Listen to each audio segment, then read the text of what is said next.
Welcome to the Migrant Resource Centre, Northwest Region Incorporated Diversity and Disability YouTube channel. Your Life, Your Voice program, where self-advocates and professionals in the disability sector are interviewed. The Diversity and Disability Project would like to acknowledge the traditional owners of the land on which we work and live and recognise their continued connection to land, water and community. We pay respects to elders past, present and emerging. Nothing about us without us. We pay respects to all self-advocates who have worked hard over the years and still working tirelessly for their rights, supporting others with disabilities and human rights for all. This channel is for people with disabilities who aspire to seek self-advocacy role models to inspire change in their everyday lives. Nothing about us without us. Choice and control are central themes. Every interview is as unique as you and I. And it has a fundamental universal human rights ethos of respect for persons with disabilities, having their views heard and acknowledged. After all, it's all in the name. Your life, your voice. Be the voice of change in your life. Good morning and welcome to another edition of Your Life, Your Voice. My name is Julie and I'd like to welcome my co-host, Antony Rako. Hello, Anthony. How are you doing today? Good, thank you, Julie. How are you? Yeah, I'm wonderful. Thank you, Anthony, for asking. Today, we have decided to dedicate a whole session to Stella Young, who is an activist, journalist, and has lots of credits to her name. So yes, how about we start with a bit of a bio for Stella Young. Sounds great. This is off the Victorian website. Stella Young was a journalist, comedian, feminist, and fierce disability activist. Growing up in the rural Victorian town of Stawell, Stella was born with the genetic condition osteogenesis imperfecta, which she simply described as dodgy bones. She began studying journalism at Deakin University at the age of 17 and soon became an avid voice for the disability community. Referring to herself as a crip, Stella controversially challenged people in the way they perceive disability and what it means to live as a disabled person. She described crip as a liberating word, a term that seemed to horrify people, but that made her feel strong and powerful. For 8 seasons, Stella hosted the award-winning disability cultural program, No Limits, a show dedicated to open and honest discussion about disability. No Limits won the Human Rights Commission Award for television for giving people with disabilities a voice in the media and creative control over their representation. In 2010, Stella joined the ABC as the editor of Ramp Up, an online portal and discussion forum for disabled people. Ramp Up deconstructed society's habit of turning disabled people into stereotypes. The concept was further popularised in 2014 with the TEDx Sydney talk, I'm Not Your Inspiration. Thank you very much. Stella made her solo debut at the Melbourne International Comedy Festival in 2014 with her show Tales from a Crypt, a performance that won her Best Newcomer. Stella was able to use comedy to tell her witty anecdotes about her experiences as a disabled woman and to evoke social change. In addition to her writing and comedy, Stella was a member of the Victorian Disability Advisory Council, the Youth Disability Advisory Service, and Women with Disabilities Victoria. Prior to her death, Stella wrote of how she wished to be remembered. I am not a slave snowflake. I'm not a sweet, infantilizing symbol of fragility in life. I am a strong, fierce, flawed adult woman. I plan to remain that way in life and in death. Stella's legacy continues to challenge, educate, and strengthen society and its perception of disabilities today. So, what a bio. Yeah, wonderful. What a legacy. So, we have a few things, Stella-related segments coming up. So, do you have any comments before we move on to the YouTube segments, Anthony? Yeah, so I've only recently found who Stella Young was, and you know, due to me being reasonably new to Australia and reasonably new to the, you know, disability advocacy sort of realm, you know, and just watching a lot of Stella's videos and achievements, and you know, the great things she's done in the disability sector, you know, it's been amazing. So, you know, I'm really excited for this episode. Yes. Well, I have only been, like I said, only quite loosely, been in the disability sector for since 2011. So, and the more I learn, the more out there that needs to be learned from my peers and colleagues. So 2011, it's a fair amount of time. We're now in 2023 for the future people who are going to be watching these episodes. So that's what it's like 13 years if my math is right. So, and I feel like after 13 years, I don't know enough. So, and I read and I, you know, rely on my colleagues in the sector to, you know, to make me aware, because we're all on this journey together. And I say, when I say journey, I mean the journey of humanity and life. Because at the end of the day, disabled people, you know, are a part of our community, and to segregate people or disabled people as the other, and you know, sometimes dehumanize, you know, disabled people is interesting. It's an interesting journey if we look at the journey of disability, which, you know, Stella Young and others in the sector, you know, are out there, and you know their work is out there. You know, the question I would like to raise is, have things changed a lot? That they are changing slowly. I think that in Australia, like, I don't know not all the stats, but you know, 20% of people, I could be wrong, could be more, are disabled. And so, you know, if we're looking at, you know, government numbers and stuff like that, which, you know, unfortunately, you know, governments tend to rely on. You know, if 80% of the population are okay, you know, bugger the rest, which is a bit like, you know, the attitude of not in my backyard, until it is, because disability can affect anyone from birth to death. And, you know, so this not in my backyard concept is quite alarming and disturbing. So we have to work with that in the disability sector. So anyway, so just a bit of a spiel from me, a bit of history, and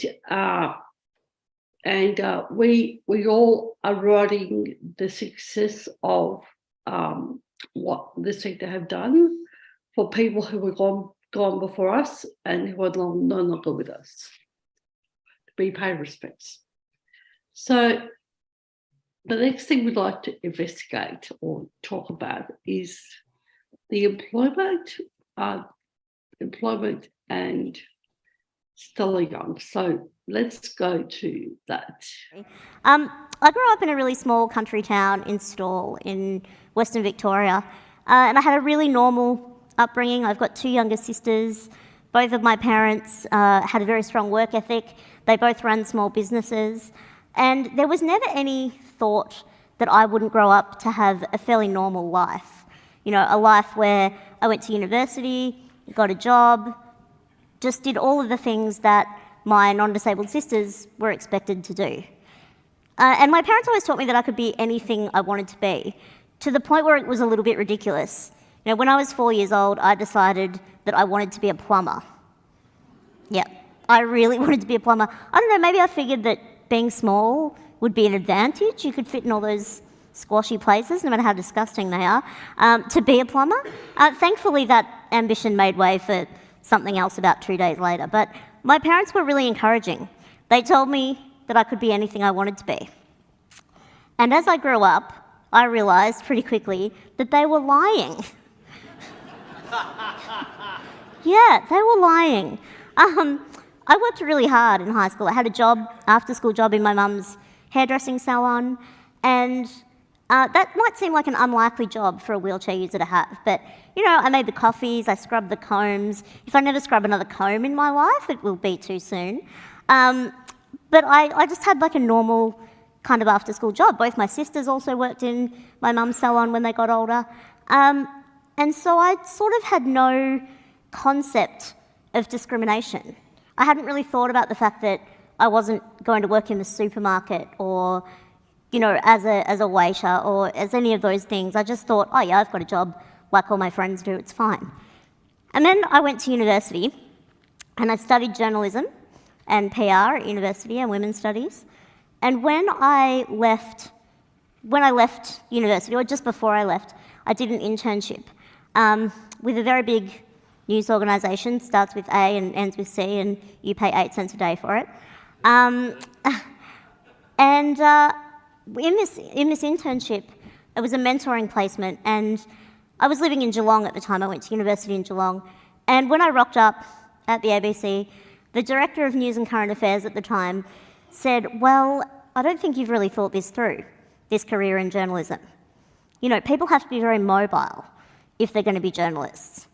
And given that I'd made it, even though I was living in Geelong, to a 7 o'clock editorial meeting, 7 a.m, I thought his questioning my ability to get where I need to be when I need to be there was a little bit rich. And so I got kind of quietly huffy, but I thought, no, I'm going to stick out the rest of the day.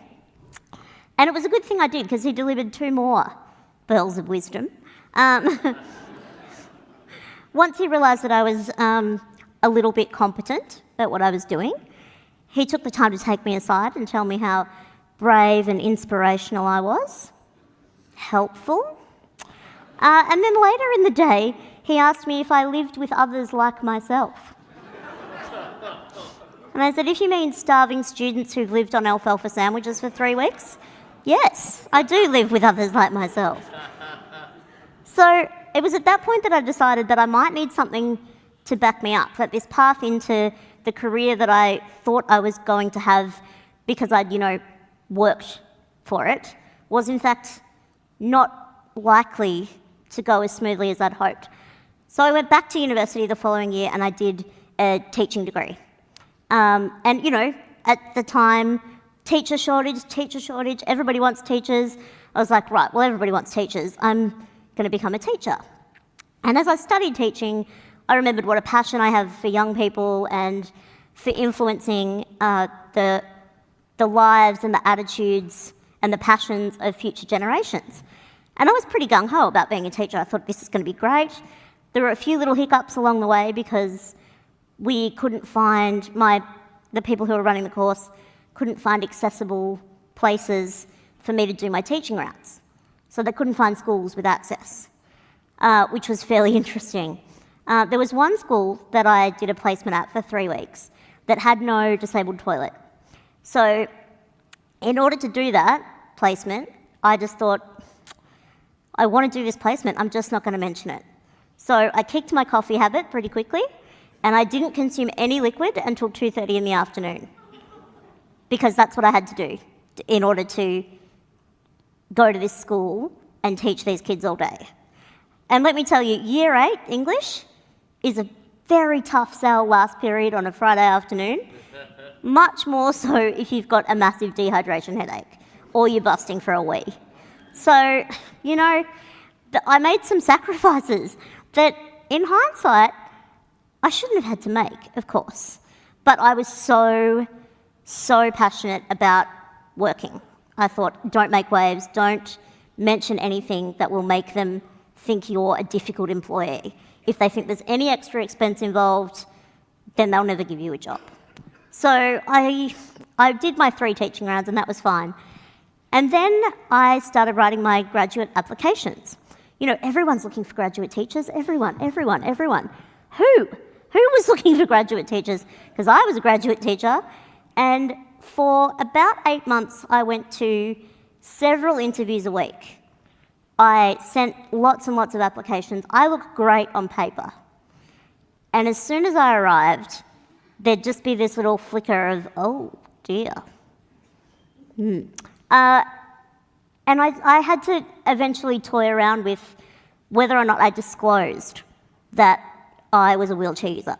So if I said on the phone, I just want to make sure your interview space is wheelchair accessible, then things like this would happen. One school principal had my application in front of him when I arrived, and scrawled across the top in big black texter was wheelchair. Interesting. If I didn't disclose, then things like this would happen. Oh, there's stairs into that room. Where are we gonna do this? We might have to do it on the oval. Yes, I had a school interview on the oval.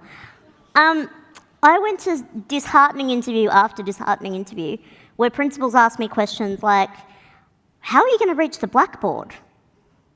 Really? A blackboard? What century are we in, dude? Honestly. I went to so many of those interviews that I eventually actually started to self-sabotage a little bit. I went to one interview at a Catholic boys' school, and I'm not Catholic,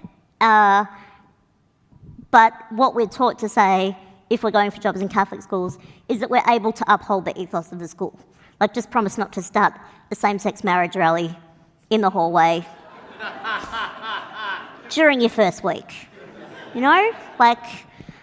And so what I said because this was one of the interviews that had to be conducted outside, what I said to these very robed up Catholic dudes at this big private Catholic boys' school in Mentone, they said to me, so are you a Catholic yourself? And I said, nah, but I'm a fan.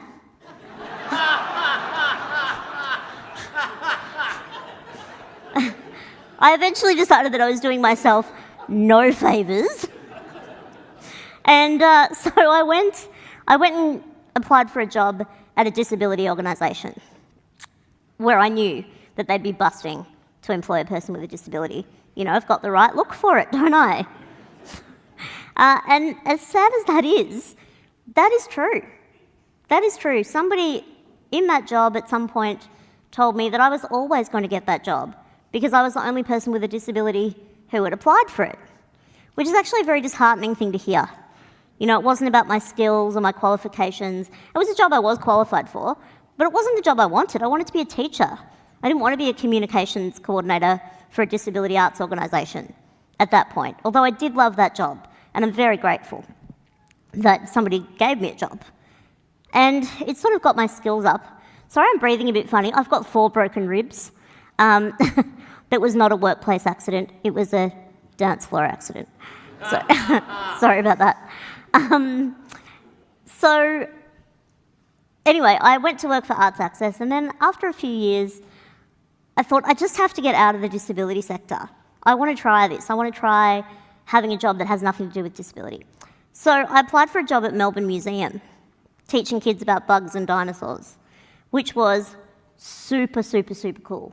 And the advantage of that was that I had actually worked with Melbourne Museum before on a project that Arts Access had run. So they were aware of my work, they knew that I could do the job, and they really kind of took a risk, I guess, on me. And I had learnt to handle myself much better in interviews by this point. And I said, you know, are there any questions that you want to ask me about me as a disabled person that you might employ? And they said, well, one of the things that we have to do as a team here, I worked in public programs, is we have to pack up tables and chairs. And I said, cool. So is that something that every person has to do every day, or is that just something that has to be done by the members of the team? And they're like, well, it just has to be done by the members of the team. And I said, cool, so if I do something else for a member of the team, like I do the volunteer briefing that morning, then somebody else could maybe pull my weight with the table and chair stacking? And they were like, yeah, totally. And I was like, right, that seems fairly easy then. They were like, and you don't need any special equipment? And I said, nope. And they were like, oh, this is easy then. And I could sort of tell by their faces that I'd already gotten the job just by having an open and frank conversation with them about what disability means to me as an employee.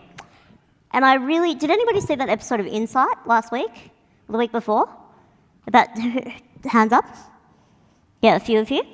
So one of the things that I was really struck by in that episode was the employers who were saying things like, well, if somebody comes to me and they're in a wheelchair, well, I can't put them in a job in sales, can I? Because they need to, you know, be moving around a lot. It's like, dude, what do you think wheelchairs are for? Like, seriously, like those assumptions that people make can be so easily addressed if we just have a frank conversation about what you can do and what you can't do and what that might mean in a particular role. So I encourage you to not make those assumptions, but to just ask people, have those frank conversations. Anyway, after I worked at the museum, I worked at the ABC, of course, and have had a wonderful time there. And I'm very glad now that that job is finished that I've had some stand-up success, because, you know, and I actually said to the managing director of the ABC when he broke the news about Ramp Up, well, at least my comedy career's going all right, I guess. But yeah, I wanted to talk to you a bit about my employment story, but I also wanted to talk to you about the general low expectations that we have of people with disabilities. Because I talk to other people with disabilities about their careers as well. My friend George Teleporis is the director of the Youth Disability Advocacy Service. He's got a PhD. He's an incredibly smart man that I learn from all the time. And he went to a special school. And in his special school, he used to be driven past a sheltered workshop in a bus. They used to put them all on a bus and they'd drive them to the sheltered workshop to show them where they would work when they were grown-ups. The expectations that people have when they come out of special education are very, very, very low. I was lucky enough to be educated in a mainstream setting, which was fantastic for me, but it only happened because I was lucky, because I grew up in a small country town where we didn't have any special education settings. There was no choice but for me to be mainstreamed. And my parents fought very hard for that to happen as well. There was a committee of parents when I was a kid to try and stop me, who formed to stop me from going to school with their kids. I don't know whether they thought it was like contagious or something. I don't know. But when I was dux of my high school, yeah, that's right, when I kicked all their kids' asses, I thanked that committee in my speech. But it really does make me sad that it really does make me sad that people with disabilities are still segregated in special education settings, because it teaches people that they have no, it teaches people to have no ambition. You know, little young people who are told that they have no rights and responsibilities, they grow up to be people without jobs. They grow up to be people without the confidence to have jobs. And I think that that's something that we need to address within the disability community as well. I was in America recently and I heard someone say, possibly the best thing I've ever heard. She said, "The time for inclusion is over. We can't wait for non-disabled people to include us. We need to infiltrate." I said, yes, that is excellent. I'm going to repeat that at every talk I give from now. Sure. So, yeah, there's a lot to unpack there. Well, maybe not, because I think that the attitudes of disabled people and education even to this day are still quite entrenched, but they are changing. I do a lot of work with a guy from the education department in my parent with children with disability group. And so things are changing. We have our manager, Christian historian, who was born in Australia, and he's half Albanian, half Greek. And his parents took him to Italy, because apparently in Italy, there's no such thing as special schools. So he'd received the highest level of education in mainstream Italy, actually. So that's interesting. And another member of our steering committee, Maria Kozak, who is a passionate advocate in our committee, also suffered discrimination in her community. And she's from a relatively country area in St. Leonard's. She has some really horrific stories of how she's treated as a person, as a disabled young person. So yes, and she, like Stella, her family had to fight for her right to have mainstream education. So, and I'm sure that there are lots of people in Australia that can tell us lots of stories. But yeah, fortunately, I think we have advocates like Stella Young, and also another advocate, Graeme, who will feature shortly in our interview. Any thoughts, Antony? Yeah, so I think one of my takeaways from that video was the confidence that Stella had in advocating for herself when going through, the schooling and job interviews and things like that, and dispelling any of the stereotypes and misconceptions and discrimination that she experienced along the way. Reflecting back on my own life, I think I was I kind of missed the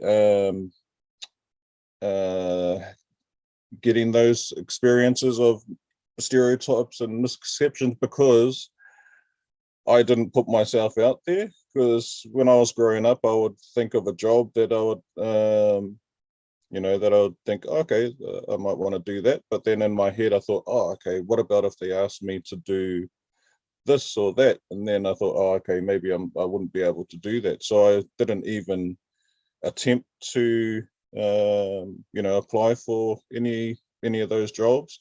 And so, which I guess naturally led me on to sort of starting my own sort of freelance thing. So, I'm working for myself. And I had the example of my grandfather, who was also had a visual impairment. He was blind as well, and he had his own business. So I kind of thought, okay, maybe that's the way to do it. So yeah, I didn't see a lot of the disheartening discrimination that can and was out there and is. Yeah, well, I like to add also that I went to a mainstream school, and I didn't experience exactly what Stella Young experienced, because I considered myself able-bodied because I was not in a wheelchair, and coming from a cold background, culturally and linguistically diverse. The attitudes to disability are quite different to mainstream Australian culture. So for them, for the cult centre, it's almost black and white, which we know that it's not the case. Yeah, there's lots of people walking around that are not in wheelchairs. And back in the 80s, so that mental health was considered, a disability, dyslexia, quite a range of conditions now that are now considered in the disability spectrum. But I actually I had a plan. I finished, I didn't finish high school completely because I knew that I did not need to go to HSC to go get to where I want to get to. So I went to Fitzroy TAFE, which is a TAFE organisation. It's now, I think, a VU campus, Victoria University campus. So I did my my TAFE qualifications and found work straight after that. So I had a bit of a challenge with work for a lot of physical reasons, some cultural, some physical reasons, and also attitudinal reasons. Attitudes from family, from my work colleagues, and so yeah, and also the way I was treated in my home life reflected my employment. My lack of confidence back then was very low, even though I managed to secure employment, and the constant belittling in the home environment really affected me psychologically. So yes, but I was determined to move on and to break down those barriers. So my challenge came after I was made redundant from the Victoria Public Service, and from that point on, for a very long time, I could not find work. That led to a lot of mental health issues, a lot of bullying in the home environment. So yes, so my challenges, are a little bit different, and not all people are going to experience discrimination in the same way. So yes, so let's just acknowledge that. But let's just say it's still discrimination, no matter how we package it. It's still discrimination. So how about we move on, Antony? Yeah, let's do that. So anyway, the next thing that we would like to talk about is, was it the NDIS, Antony? Was that right? So the NDIS reaches Parliament. Prime Minister Julie Gillard has introduced the National Disability Insurance Scheme legislation this morning, about an hour ago. The bill sets out the structure and the eligibility criteria for the scheme and will be voted on early next year. Ms Gillard says the scheme is a once-in-a-generation opportunity. The National Disability Insurance Scheme represents a transformational approach to the provision of disability services in this country, rather than attempt to patch and mend the existing system through further incremental changes. We will build a new system from the ground up. The current funding model, based on historical budget allocations, will be replaced by an insurance approach based on actuarial analysis of need and future costs. The scheme will respond to each individual's goals and aspirations for their lifetime, affording certainty and peace of mind for people with disability and their carers alike. The agency will work with people to plan and to take account of their individual circumstances and needs. The scheme will give people the care and support that is objectively assessed as being reasonable and necessary over the course of their lifetime. The Prime Minister there speaking in Parliament just in the last hour or so. Well, Stella Young is the editor of the ABC's disability website Ramp Up, and she joins me now from Melbourne. Stella Young, good morning. A lot of people have fought a long time for this. How does it feel now that the legislation has actually been introduced? It's a pretty momentous day for the disability community. We're all very excited. I've got friends who were in Parliament this morning texting me from the gallery. Right. It's absolutely amazing. Why is it it's absolutely a great amazing? day. Look, we've fought long and hard for a better system of support for people with disabilities for years and years and years. I mean, I read books about activists who were fighting for this back in the 60s and 70s, and it's finally something that's coming to fruition. We have a disability support system that is well behind other countries, other similar countries, like the UK, for example, and in fact, we rank last in the OECD nations in terms of quality of life for people with disabilities. So this is finally a recognition that someone else knows this and someone else cares about fixing it. Give us an idea of what it actually means. So for a person like you, what's the support that you get now, and how will that change in the future under this scheme? Well, I'm really lucky in that at this point in my life I live completely independently. All I need is a functioning wheelchair. And at the moment I have to pay for that wheelchair myself. So because I live in Victoria, I get $8,000 towards the cost of a wheelchair. My wheelchair costs $22,000, so that's a shortfall of $14,000 that we have to pay for on our own. In future, it's looking like pieces of equipment like wheelchairs will be things that are provided to people based on need. And that makes a great deal of sense, because if I have a functioning wheelchair, I can work full-time, I can be a taxpayer, I don't claim the disability support pension or any other government benefit. If I didn't have a functioning wheelchair, I would not be able to leave my house, I wouldn't be able to leave my bed, I'd require full-time care, and I'd be very expensive. And I claim the disability support pension as well, so I'd be very, very expensive. This is an assurance that if that ever does happen, if my needs change, that I will be able to continue on with my life as I know it. So for you at the moment, it means that you will, or in future, you'll be able to get that wheelchair contributed to you. You won't have to meet that shortfall. But say for someone now who needs care, there are family members who care for someone 24/7. What will this mean for them in future? Well, what that'll mean, it'll make an enormous amount of difference. For a start, all of those unpaid carers who are now caring for people with disabilities in their families, they will be able to return to work. So that will be a really great thing for the economy. People will be able to choose who provides their care and support. So right now, someone might have to go through an agency for things like showering support.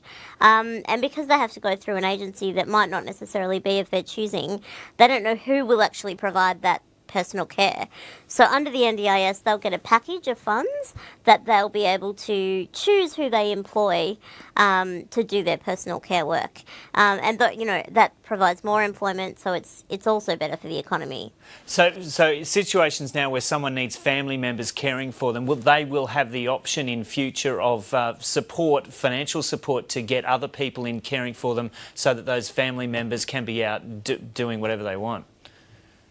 Absolutely, and it's really important that people recognise that our parents should be allowed to just be our parents, our siblings should be allowed to be our siblings, our partners should be our partners. We shouldn't have to be in relationships where caring is a factor. That creates a very unbalanced way to live for some people, and it's also really open to people being abused. Yep. So hearing that particular example, you get an idea of just how significant this will be for people. Yeah, absolutely. There's a guy in Western Australia called Peter Darch who, under the current scheme, is entitled to 10 hours of support in the workplace. He needs closer to 30 hours of support in the workplace. He's a quadriplegic, he's a youth worker, he's won Young Western Australian of the Year. He's very, very good at his job, but he's facing, having to quit his job without an NDIS because he can't survive on the minimal support he gets in the workplace. The irony is that if he quit his job, he'd be eligible for 40 hours of support in the home. So he'd be eligible for the support that he needs if he quit his job. He wouldn't be paying tax. He wouldn't be contributing to the lives of young people who are benefiting greatly from his contribution. He'd be claiming the disability support pension, and he'd have no control over his life. Yeah. So, it's going to make a really big difference to a lot of people. And really the important thing is that the NDIS is for all Australians. People live in fear at the moment of something happening to them. And this will take some of that fear away. I mean, right now we've got 7,000 young people living in nursing homes who shouldn't be there. They should be able to be supported in the community. There's a bit of discussion today about how this is going to be funded. Do you have concerns that the money just isn't going to be there when it comes down to providing these services over the coming years? Look, to be honest, I'm really sick of talking about the money. I'm really disheartened by conversations around how much this is going to cost and how we're all very expensive and burdensome to society. This is about righting a wrong. There have been people with disabilities for generations in Australia living with great injustice. This is about addressing that. I don't really care how much it costs. We just need to do it. But the question is, are the governments going to come up with the money? Well, they have to. They have to. And, people are framing this as a very expensive promise. It's only an expensive promise if you do the sums in a certain way. If you look at the fact that there'll be less people claiming the disability support pension, there'll be more people able to leave their houses and be employed. There'll be unpaid carers returning to work, and there'll also be people employed in disability care roles, and that provides more jobs. So it's only bad for the economy if you bad for the money if you look at it in one particular very narrow-minded way. Yeah. Well, there's a consultation period over the next 6 months. I think I'm sure you'll be a very keen contributor to that. Stella Young, thanks so much for talking to us this morning. Thanks for having me. So, Anthony, do you have any comments? Yeah, so I know a lot of there was a lot of people in the disability sector that worked hard and fought hard to get the NDIS up and running, and Stella was one of them. And I applaud them for that, because coming from a country that doesn't have anything like that, I think the NDIS is a overall a net positive. I know there are some issues and challenges there, but I think overall it's a net positive. And in that particular video, I do like when Stella was asked about where's about the money, and she responded back by saying that it's righting a wrong from what people with disabilities have endured over throughout history. And it's not a money thing, it's a human rights thing. And that's hit the nail on the head, I think. I like her comment about it's how the sums are viewed. And so if you want to view it one way, like if you want to scare society and have a very narrow-minded liberal economic rationalist view of the way money and policy and how they are sort of look at life and citizens, and injustices.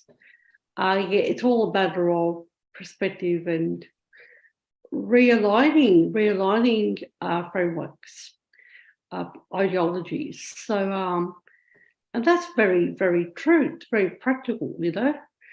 It's a very practical way of how she broke it up. It's a very practical way of dealing with these so-called money issues and costs associated with NDIS. Would we like to move on, Antony? Yes. Yeah, cool. So our next video is the Graeme Innes, who is a legal mediator, company director, university chancellor, and the former Australian Commission, Australian Disability Commissioner between 2005 and 2014. So let's listen to Graeme's eulogy. I think it's the eulogy by memory. So let's have a look.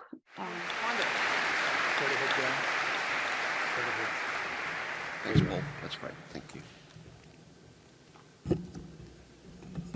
Thanks, Waleed. I acknowledge the traditional owners of this land, and I also acknowledge those whose feet and wheels have touched this stage. I want to begin by thanking Stella's parents, who I met this morning and I know are here today, for two gifts which they gave, one to Stella and one to all of us.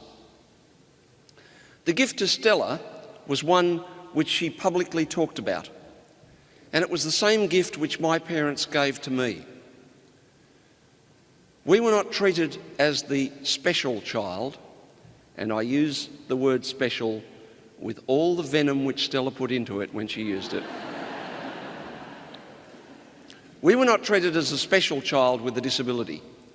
We were treated as one of a number of siblings, given the same opportunities and the same expectations as all the others. And as Stella put it, having a disability didn't mean you could be a spoilt brat as well.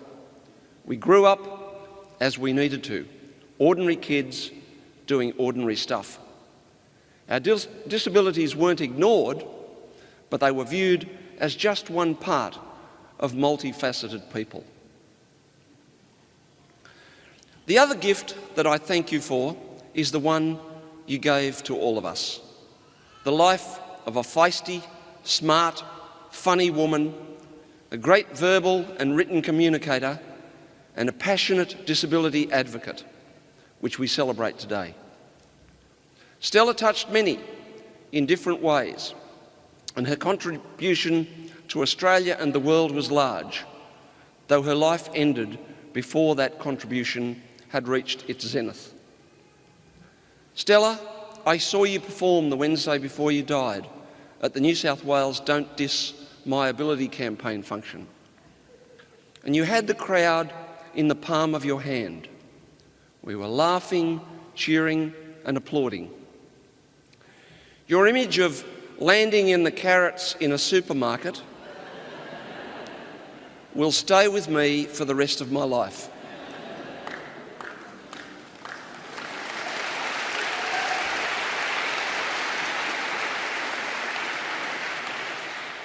Your stories of ordinary life as a person with a disability were funny, poignant, but always contained a powerful message. It's not our disability that's the problem. The problem is the way you view it and the barriers that you put in our way. I didn't even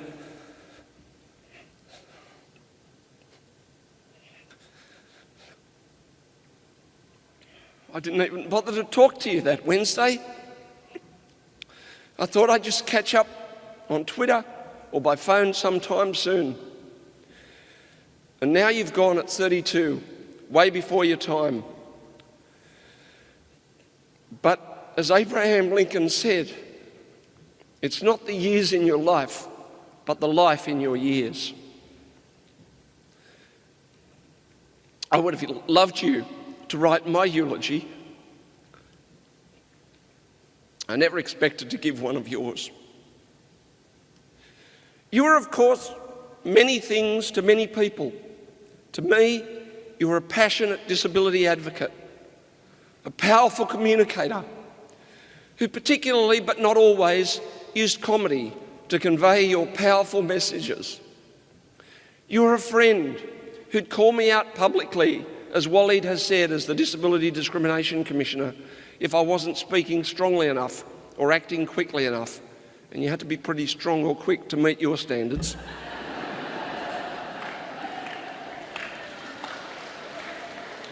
But then you'd have a drink or a coffee with me as a friend and you'd strategise on how to progress disability issues.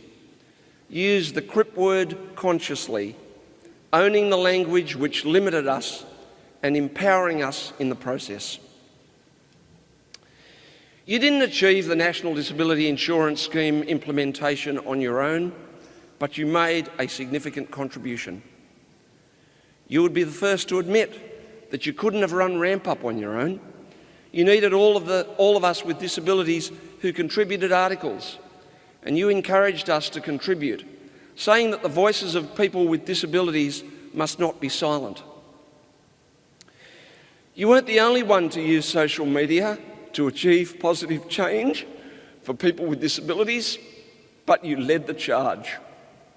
You haven't ensured that every music venue and bar in Melbourne has an accessible toilet not stacked with cleaning materials, but you have, with your force and charm, taken many of them along that path. You didn't quite outswear the Triple J swear bear, but shit, Stella, you gave it a bloody red hot go.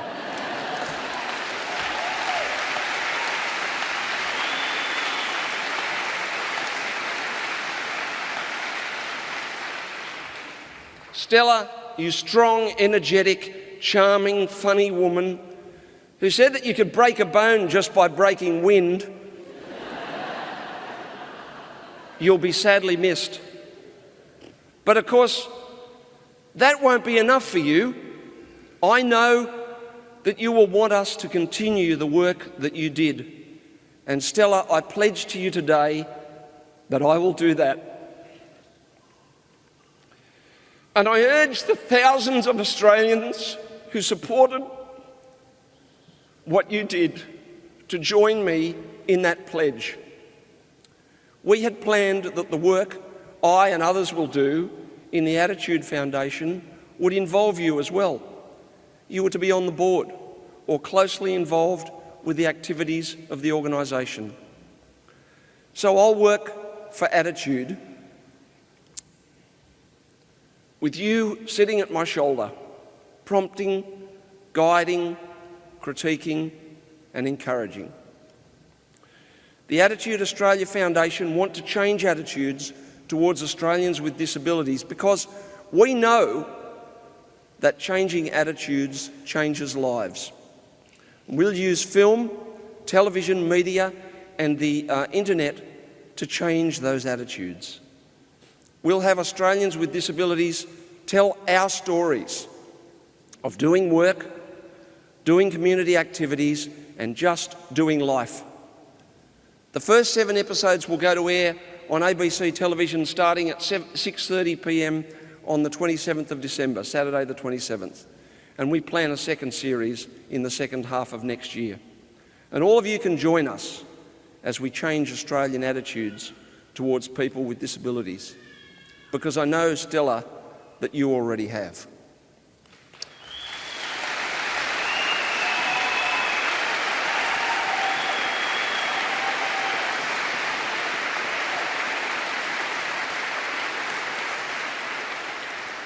You can go to attitude.org.au or we're on Twitter and Facebook, where you'd want us to be, Stella, at Oz Attitude.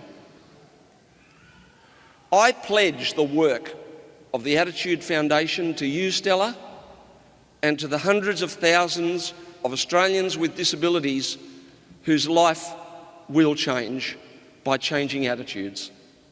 Thank you, Stella, for your huge contribution to that change process.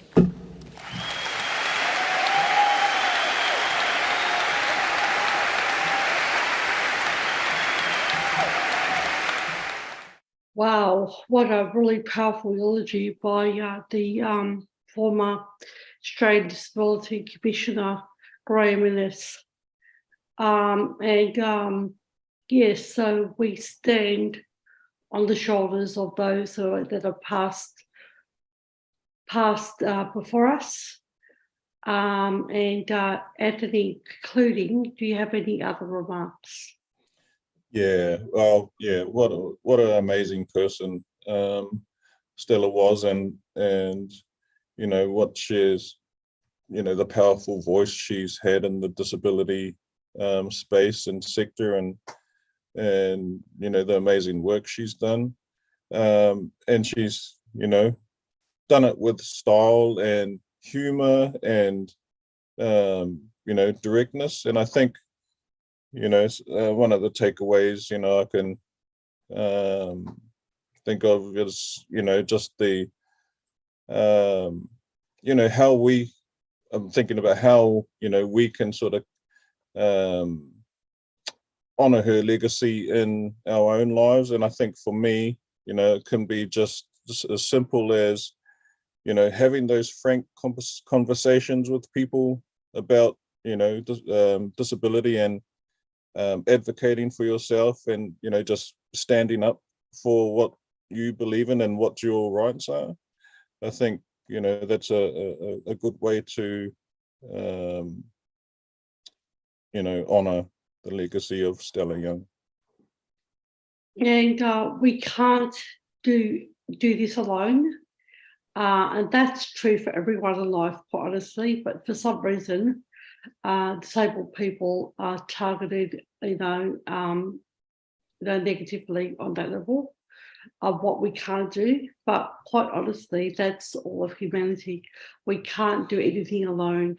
So, on that note, I'd like to conclude by saying RIP, rest in peace, Stella Young, and all the disability advocates that have gone before us. And we will see you, our audience, in 2 weeks' time. Bye.